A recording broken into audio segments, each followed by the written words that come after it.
Hey, it's Chronologically Gaming, the only channel that's perpetually retro because we're playing every video game in order of release. What a time to be a gamer! We've kicked off October 1982, and we were last playing the port of Atlantis on the Intellivision. Let's see what is next.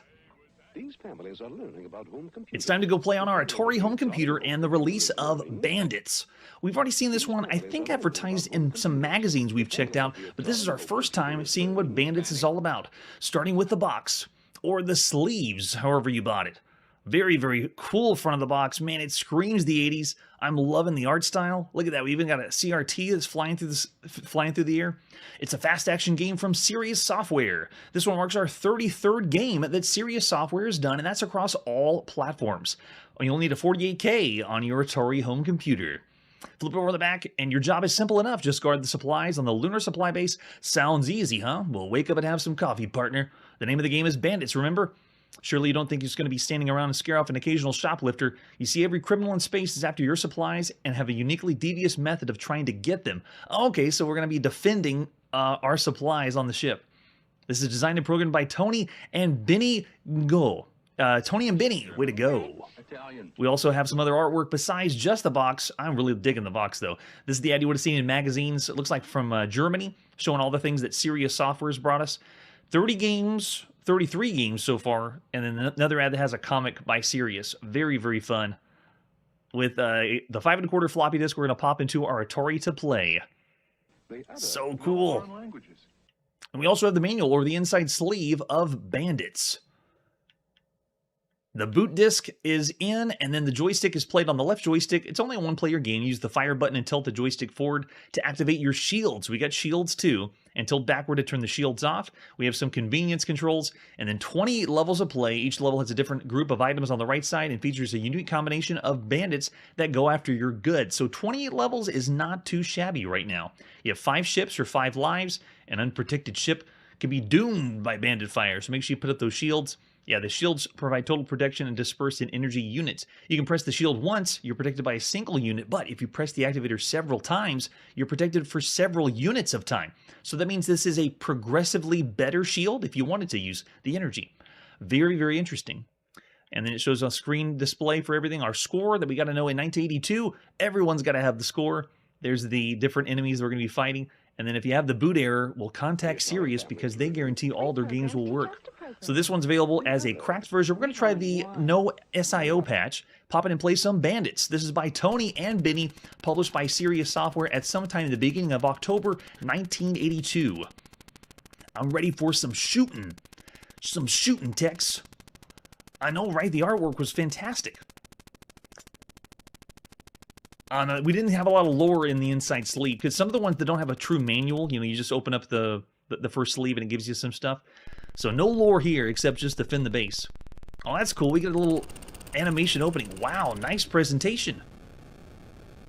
Sound effects are pretty good. There it is. Serious Software presents Bandits by Tony and Benny. Go, if I'm pronouncing it correctly. Oh, so nice. I love the sound of the Atari home computer. Oh, we got another animation coming in. Look, they're changing the Apple to the Atari symbol, which makes me wonder, did it come out first on the Apple II and then here on the Atari? All right, so let's just go in. Oh, what nice. They're doing just like an arcade game. So this is similar to an attract mode, showing us the different enemies and then point values. Very nice transitions. Yeah, presentation is already really, really cool. Let's see if we just go right in. Pushing the red button and playing.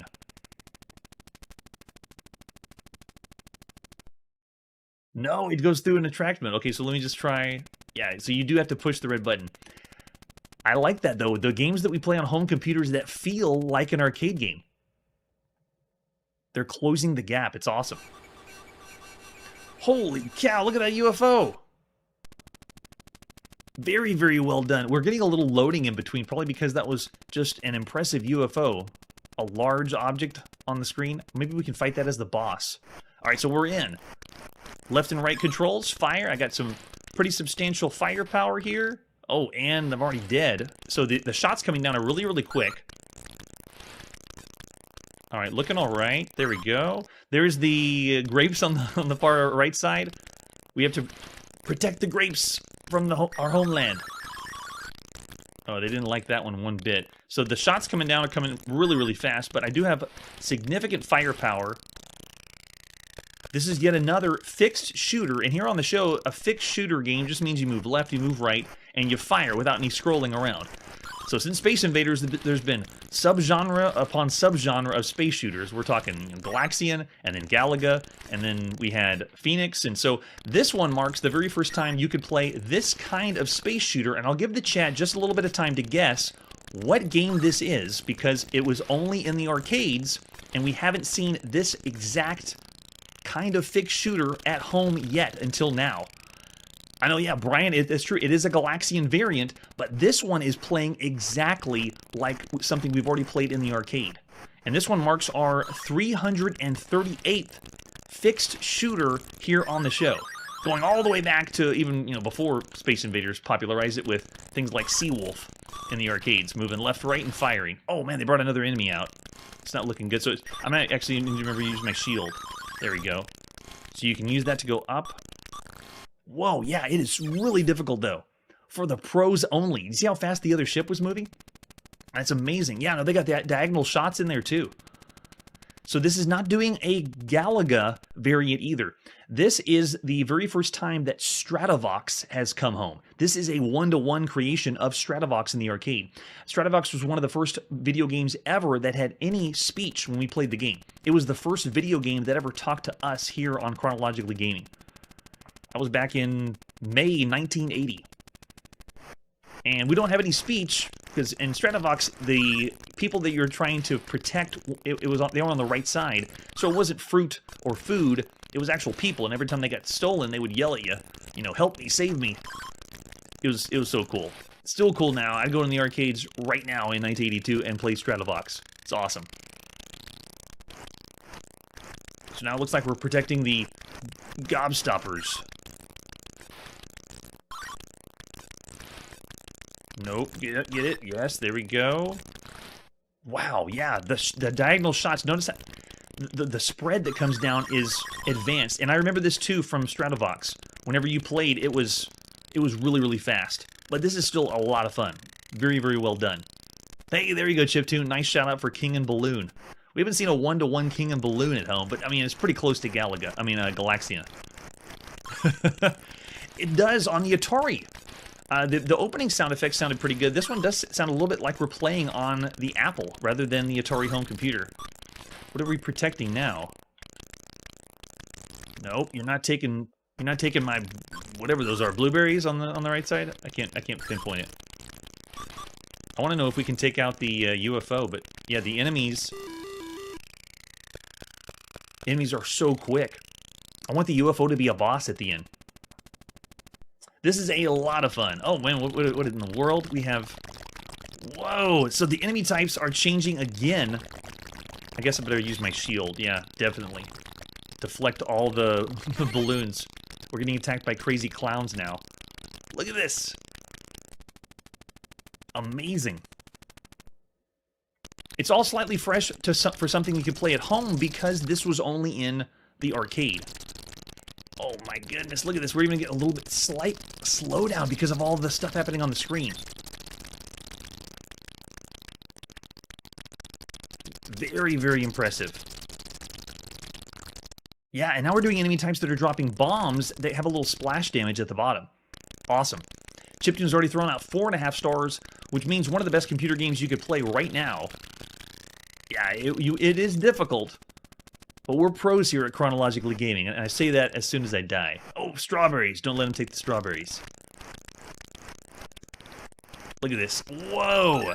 Now we're getting mixtures of enemies coming in, and look, these are the ones that are dropping the splash damage. Wow, at the bottom. That's pretty fun. Now, this is another title that I would love to see what is next. Not that we're going to go level to level, but we already know it has 28 different levels, so if this is going to change up to 28 times, I'm sold. That's really fun. Yeah, centipede patterns, very nice, Manly. Yeah, I want to continue to play this. This is an excellent game. I'm actually starting, of all the games you can play right now on a home computer, easily 4 stars. Because if you think of the other titles that you could be playing as far as shooters go, this one's presented well, has the variety, different enemy types. It's great. Ryan's also with me with 4 stars. Chiptune, I believe you're a big shoot 'em up fan, so you said 4.5. But I'm still going to say this is great. A very well done game, and one of the an excellent title for a home computer. So that's Bandits. Now I know what everyone's talking about when it comes to series and Bandits. But that's not all. Bandits was also on the Apple II, and I'm not sure if this one was first or second, because after the animation showing the Apple converting into Atari, this is possibly first as well. But the box is pretty much the same. Made by the Apple II, or made for the Apple II. Great artwork. Love it. Similar artwork than we saw before for Bandits. Oh, and Josh was throwing out 5 stars. Yes, if it was an Atari 2 only game, it would be rated higher, but it's going against all the other computers out there. So this one, I have a cracked version where they add a button whenever you want to use your shield instead of the joystick. A fixed version, then another version. Let's pop it and play some Bandits. Tony and Benny, published by Sirius Software at some time in the beginning of October 1982 for your Apple II. Yeah, how well does the Apple II play? Thanks, Slimy Louie. We've seen a lot of cracks here on the show, too. Going from computer to computer, getting these discs and games to play for us. Thank you so much. Hey, begins the same. There we go. That's the sound effects I'd expect from the Apple II.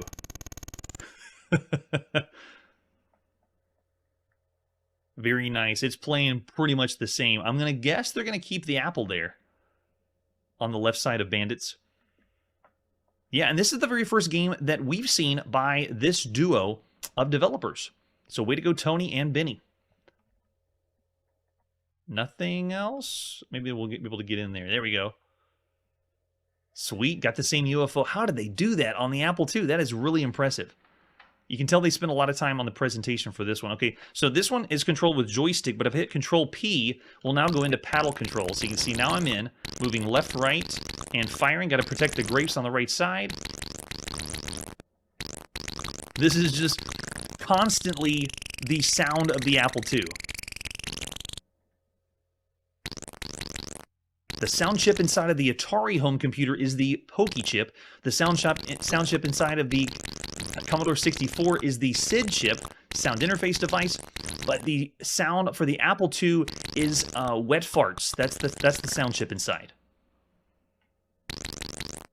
And it's just bringing it home constantly. But gameplay-wise, it's still great. And looks good. They still have the presentation there that they had on the Atari home computer. It's great. Oh, you rated an extra 10th or 100th?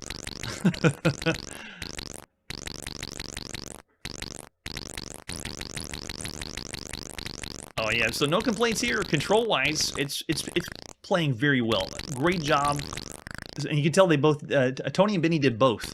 They're credited on both the Apple and the Atari version. Man, yeah, the difficulty's still there. Oh, I forgot about the shields though. You have to remember to do that. I remember in the arcade I forgot as well, turning those shields on. But yeah, this is fantastic.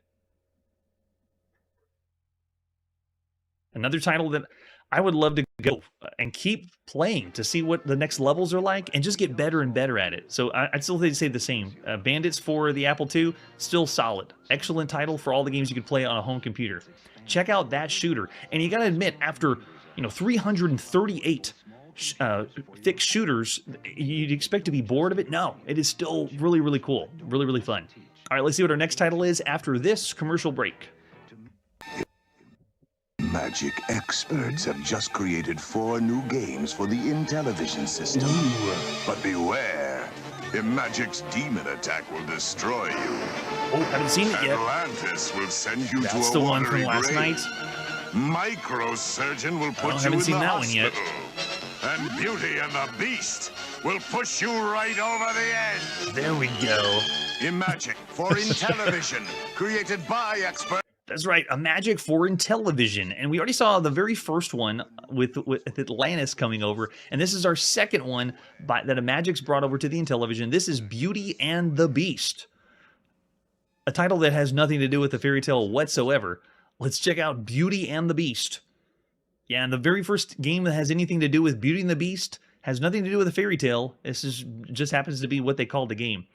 And this front of the box is just like the other Magic boxes. It's meant to be like more of a aluminum foil or shiny, but it's hard to scan that in, so you don't get the full effect of holding in a Magic box in your hand. But you got to see what they did on the front cover. It looks like clay models, just quality. And Magic is tearing it up, starting with the Atari home computer and then coming here. So this one is our 41st game for the Intellivision that we played on Chronologically Gaming, and this is Magic has done 8 games total. This is the 8th game by a Magic so far, taking the world by storm. Yes, and this one is only available on the Intellivision. Beauty and the Beast is nowhere else. Horrible Hank grabbed Tiny Mabel and climbed the old mutton building. We got to go down and get him. Let's take a look at the other artwork for Beauty and the Beast. So there's this actual scan of the Magic box in all its shiny glory. I love the rainbow style that Magic does. Just great quality. Too bad whenever they started to release games, it was the end of 1982. Right before the event next year. Well, we'll see what happens. I've heard about the event. Let's see if we actually see it on the show. So there's the overlay, which is totally pointless on the Intellivision. Look, it has a good luck. And then the jump isn't even on the number pad. It's the 2 buttons on the side of your Intellivision controller. And then it's telling you to move the player with the disc. So this is one of those rare games on the Intellivision that you don't need the overlay. Just put it in and then play. You're good to go. There it is. There's our Intellivision all packed up. Very nice. Yes, blame Purina Dog Chow. Chiptune, why not? There's our cartridge for a Magic. They got special cartridges for the Intellivision too. Very nice. That we're going to pop in our system and play. All right, how do we play this thing? Beauty and the Beast. Horrible Hank has run off with Tiny Mabel. She's bashful Buford's girl. Is that who we're playing? Of all Lambville Falls talking. Horrible Hank is a mean one. Eats hot buttered bricks for breakfast. Regular mountain of a man. He uses boulders instead of bowling balls. Carries them with his pocket like paper clips. Bowls a strike every time. Small wonder. Seems Tiny Mabel finally told him off. Everyone heard. That's when Horrible Hank grabbed her and ran off. So this one is Horrible Hank instead of Donkey Kong at the top of the screen. Buford may be scrawny, but he's got spunk. He's cornered them on the old mutton building. Buford jumps over those boulders. Horrible Hank throws his way and dodges birds and bats and leaps over rats to get his little love back. It's rescuing the damsel in distress right here on the Intellivision. That's what it means by Beauty and the Beast. The beauty is the girlfriend, and then the beast is Horrible Hank.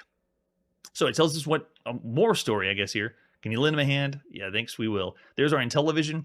Shows us our console controls. You put the cartridge in, turn the power on, and then push any of the side buttons. Horrible Hank and Mabel will appear on the screen. You push the accent button. So this is really, really simple. Not a lot of different game modes. In fact, I don't think there is. You pause the action, the screen goes blank, and then you resume where you left off. So there is one of the easiest to control on the Intellivision games we've seen. And look at that. They're showing you how to do the overlay, but you don't even need it. You just push the buttons on the side. Either one, left or right, and makes them jump. It makes Buford jump. You can be Buford. So our objective is climb the highest number of the buildings as we can, avoid all obstacles, complete as many as humanly possible, when the game ends when Buford runs out of chances. It's a one-player only game, and Intellivision isn't boasting that you can use multiple people and take turns. It's just saying no, it's just one person at a time. So you have 3 chances to reach Horrible Hank, 3 lives, and you have every time you go higher and higher up the building. There's an example of the screenshot. Very nice screenshot showing off the game. And that one doesn't look fabricated. There's Horrible Hank and the boulders. There's what Tiny Mabel looks like, a very small blue character at the top. There's Buford, who we're going to play. You can move left and right on the treacherous ledges. Make sure you don't jump off or fall off the sides. And then whenever you want to find an open window, that'll boost them up to reach the next floor. So there's no ladders here like Donkey Kong. This one is, you have to climb up windows. Only one open window will open at a time, so they're going to be opening and closing, and you have to go up a window whenever you can. You can also pause between floors, and then does it say about the... No, it hasn't said that part yet. And then we got some obstacles that'll be thrown our way, like boulders, bats, rats, and birds. And then you have to use our wits to dodge all those. And then we got some colorful artwork showing the top of the screen. There it is. There's Mabel. Oh my gosh, she looks like one of the giants. And then if Mabel sends a heart down, you can catch or capture the heart, a la Popeye in the arcade, which is the only one we've seen so far. So hearts coming down had to have been inspired by Popeye, had to have been. And then there's different ways to complete the 11 sections of 4 floors each. And so we're essentially doing what Donkey Kong variants do. We're just going higher and higher up the building, all the way to the top. When you reach the top, it'll be completely red if we can get to the top to take out Horrible Hank. Yeah, and you want to see how many buildings you can climb. So after you go to the top, the game keeps repeating upon itself, like most arcade games for the time. And then there's the scores and gives us a few tips. Thanks to Magic. Yeah, don't linger. Just go as fast as you possibly can. There we go. We got an order form in the back. Awesome, Magic. All right, let's pop in that cartridge and play Beauty and the Beast. This is by Wendell Brown, developed by and published by Magic at sometime in the beginning of October 1982. Nice tune. The music or sound from the game is done by Dave Duran. Way to go, Dave. And so this one's so simple. You just move the disc and then I'm in. The game has begun. There are no other game modes. You just play. At the bottom, I am bashful. Oh, wait, I missed the heart. Darn. I gotta go up there and get Horrible Hank. You can get the heart for invincibility, but you can jump. Left, right, and controls feel a little slippery compared to some of the other ones. Oh, yeah, avoid the boulders. And then, I've already had a game over. After you get hit 3 times, all the lives are done, and we're back at the beginning again. Didn't even get to the next floor. Alright, we'll just go in again. No points whatsoever. Yeah, give me that invincibility heart. There we go. And then as soon as you get up to Horrible Hank, it goes to the next floor. So you see it's color coding going to the next one. So we're going up higher and higher. Nice and easy. Oh, so the crevices. Oh, gosh, so you lose a whole life when you fall down. All right, give me some more hearts, Mabel. There we go.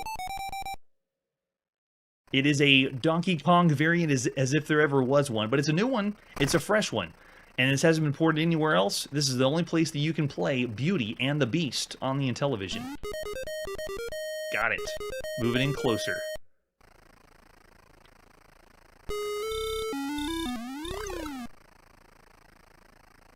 Yeah, how come this wasn't picked up by Universal? That's a good point.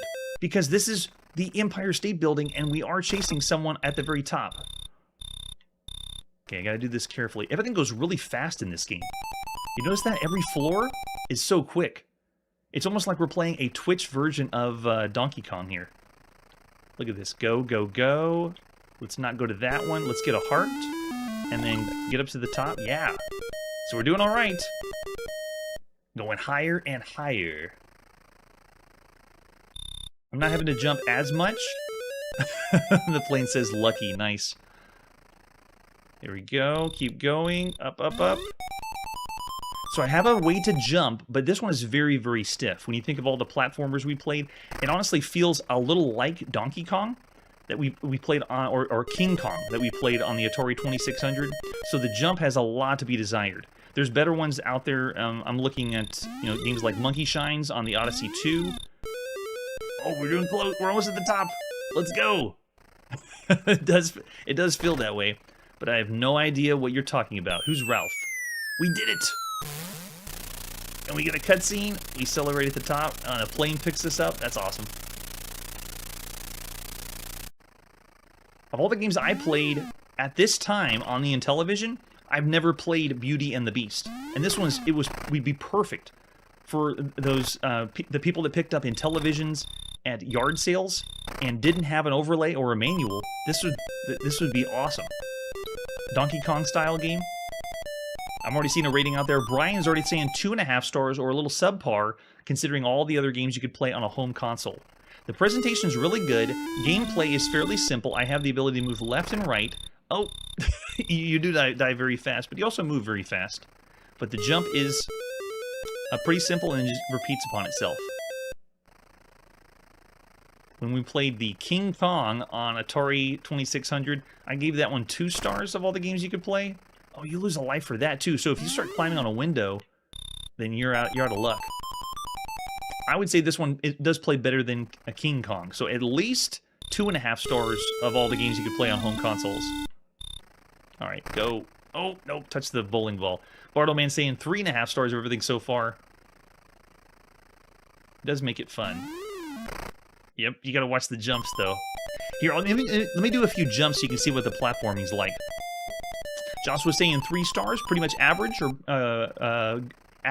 good for our console games right now. Just remember to forget everything you know about all consoles. Only be in the moment. There it is.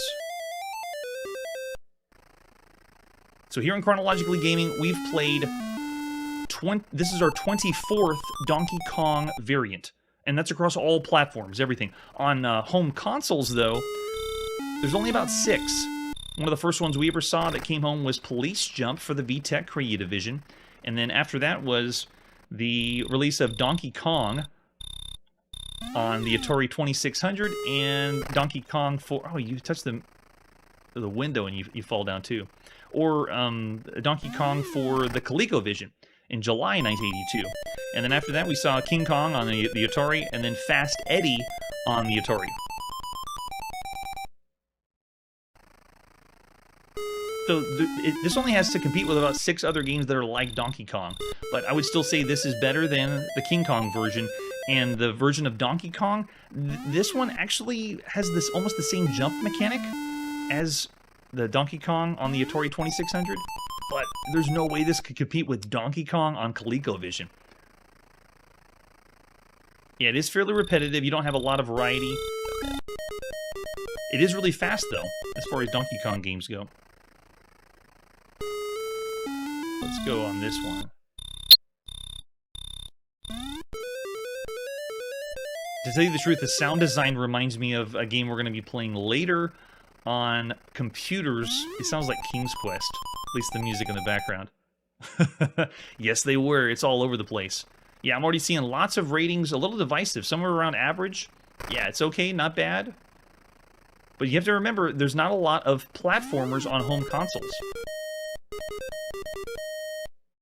Yeah, I do like the faster play, too. And having never played this, I had no nostalgia for it, this is actually all right. This is a fun time. We rated Fast Eddie here on the show 3.5 stars, about above average. And I'd say for consoles, yeah, this is still around the average range. Mainly saying 3. It is only 1 player, though. Oh, that's true, and we haven't seen that game yet. So there you go, that's Beauty and the Beast. A interesting Donkey Kong game, and a rare one for the Intellivision because we haven't seen the official one yet. By the way, that commercial that's showing off all the Magic games released for the Intellivision, you probably could have gotten all these right at the same time. And I'm talking Atlantis, Beauty and the Beast, Microsurgeon, and Demon Attack. But we're going through just all of them in alphabetical order right now. All right, so of all the games you can play right now on a home console, yeah, most people are around the average range. This one is definitely better than our 2-star rating we gave to King Kong on the Atari. And obviously there's better platformers like Monkey Shines on the Odyssey 2 that work much better than this. But as far as Donkey Kong style games, yeah, this one's around the average range. Donkey Kong on the Atari, I would actually give this one slightly the nod for it because it actually is a little more fun to play. Gameplay-wise, the jump mechanic is similar to this one. But I'm still going to say, yeah, as far as like Fast Eddie, this one's around the range as Fast Eddie. So I'll say, of all the games to play on a home console, I'll say 3.5 stars. It is fun, and you can probably take turns with your friend. I'm going to go above average and say Beauty and the Beast is because we don't have as many Donkey Kong games, because it is still fun, and it's still a fresh idea, I'll give it above average. All right, let's see what our next title is. Our next game is on the Commodore Max Machine, the home computer that didn't really have a long time in Japan. And we're going to play some Billards. Oh, I'm sorry. Billards. Billards? Sorry, not billiards, Billards. Very generic style box. This one's another one by HAL Laboratory. And there's the cartridge. You pop it and play on your Commodore Max Machine. That's right, it's Billards. This one on the Commodore Max Machine, I do not have. I could not find the cartridge for this system. But don't be sad, we're going to be playing this again when it's re-released on the Commodore 64. But for this version, I'm going to have to go way low and give you a 0-star rating and just say for Billards, we didn't get a chance to even check it out. It gets marked from the books.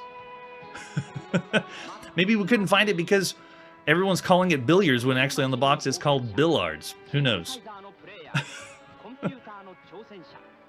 Alright, that's where we gotta put our video game playing on pause and check out some more console, arcade, handhelds, and computer games at another time. Next time on Chronologically Gaming, we got more bugs on our Atari VCS and the Breckenridge Caper of 1798. That's it for today, and like I always say, control the games. Don't let the games control you. Hey everybody, thanks for checking out the channel and joining me on my quest to play every single video game in order of release. We'll be streaming live every weekday at 9 p.m. Central, so join us and let us know if we missed any games along the way. This video would not be possible without Launchbox, RetroArch, and MAME. Tell all your friends there's some crazy guy named Chronologically Gaming trying to play every single video game. We have links down below that'll send you to places like our Discord and Patreon, and one that says all the video games we've ever played. If you go there, it's a list of everything, and you can click right to the game you want to see. Chronologically Gaming is the name to look for. We are perpetually retro, and we will catch you next time.